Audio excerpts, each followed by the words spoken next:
Olá, pessoal! Na nossa conversa de hoje, a gente vai dar uma olhada no mapa do Brasil para tentar responder uma pergunta bem interessante. Com tanta gente morando no nosso país, por que será que algumas áreas são super cheias e outras parecem quase vazias? Vamos descobrir juntos como a nossa história e a economia ajudaram a desenhar esse mapa de onde as pessoas vivem. Olha só esse número, mais de 203 milhões de pessoas. Essa é a população do Brasil segundo o último censo do IBGE. É gente que não acaba mais. Já pensou se o nosso país fosse pequenininho, a gente ia viver todo mundo bem apertado, não é mesmo? Só que o Brasil é o contrário disso, né? É um país gigante, um dos maiores do mundo. Então a grande pergunta é: onde é que vive toda essa gente? Será que as pessoas estão bem espalhadas por todos os cantos do país? A resposta para isso, olha, diz muito sobre o Brasil. Para a gente começar a entender essa distribuição, a gente precisa guardar duas palavrinhas bem importantes. Pensem nelas como se fossem as chaves para a gente abrir a porta desse conhecimento. A primeira palavra é populoso. Ser populoso tem a ver com o número total de pessoas. É como se eu perguntasse: quantos alunos tem na nossa escola inteira? Como o Brasil tem mais de 203 milhões de habitantes, a gente pode afirmar que ele é um país muito, mas muito populoso. A segunda palavra é povoado. Agora, isso aqui não tem a ver com o número total, mas sim com a distância entre as pessoas. Voltando, por exemplo, da escola. Na hora do recreio, os alunos ficam todos amontoados num cantinho do pátio ou eles se espalham pelo espaço todo. Um lugar muito povoado é como aquele cantinho do pátio onde fica todo mundo junto. E aqui está a grande ideia, pessoal. O Brasil é muito populoso, ou seja, tem muita gente. Mas, ao mesmo tempo, ele é considerado pouco povoado. O que isso quer dizer? Quer dizer que a nossa população não está distribuída de forma igual. As pessoas se concentram muito mais em algumas áreas, enquanto outras ficam com espaços enormes, quase vazios. Tá, mas por que essa concentração acontece? Para entender isso, a gente precisa voltar um pouquinho no tempo, lá no comecinho da história do Brasil. O mapa que a gente conhece hoje começou a ser desenhado, há muito tempo. Vamos ver como. Pensa comigo, quando os portugueses chegaram aqui de navio, onde vocês acham que eles desembarcaram? No litoral, claro. Foi ali, na beira do oceano, que surgiram as primeiras vilas e onde começaram as primeiras atividades para ganhar dinheiro, como as enormes plantações de cana-de-açúcar. Agora, uma coisa curiosa. Já repararam que muitas das nossas cidades mais importantes e mais antigas, como Salvador, Rio de Janeiro, Recife, estão todas no litoral? Pois é, isso não é coincidência.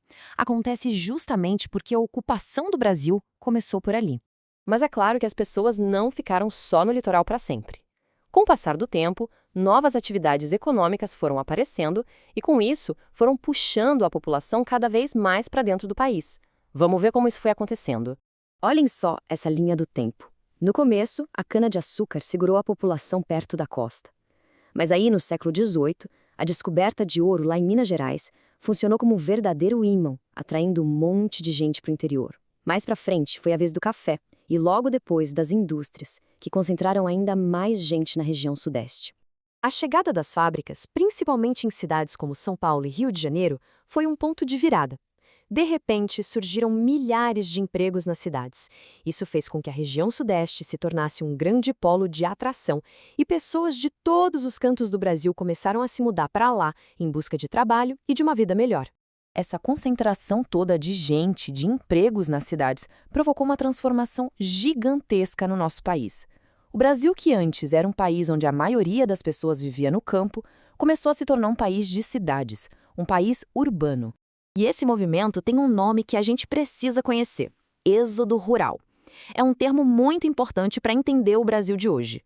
De um jeito bem simples, significa a saída em massa das pessoas do campo para ir morar nas cidades. E por que isso aconteceu em larga escala? A principal razão foi a modernização da agricultura. O trabalho que antes precisava de muitas pessoas, de repente, passou a ser feito por máquinas, como tratores e colheitadeiras. Com menos empregos disponíveis no campo, muitas famílias não tiveram outra escolha a não ser se mudar para cidades em busca de novas oportunidades. E o resultado de todo esse processo é o Brasil que a gente tem hoje. A imensa maioria dos brasileiros, tipo uns 85%, vive em áreas urbanas. O campo, que um dia já foi o lar da maior parte da nossa população, hoje tem bem menos gente. Então, a gente já viu que a história e a economia fizeram as pessoas se deslocarem pelo território. E esse movimento, que a gente chama de migração, não parou, viu? Ele continua acontecendo o tempo todo. Os brasileiros estão sempre se mudando de um lugar para outro dentro do nosso próprio país. Migrar é basicamente isso. É a mudança de um lugar para outro com a intenção de morar. E aqui no Brasil existem diferentes tipos de migração que ajudam a gente a entender como a nossa população está distribuída. Vamos conhecer os principais. O primeiro, a gente já falou bastante sobre ele, o êxodo rural, a mudança definitiva do campo para a cidade.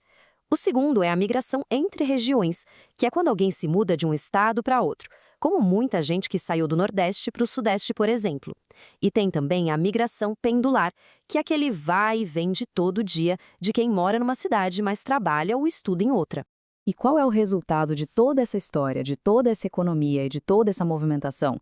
É só olhar os dados do censo de 2022. A região Sudeste é, de longe, a mais populosa, com mais de 84 milhões de pessoas.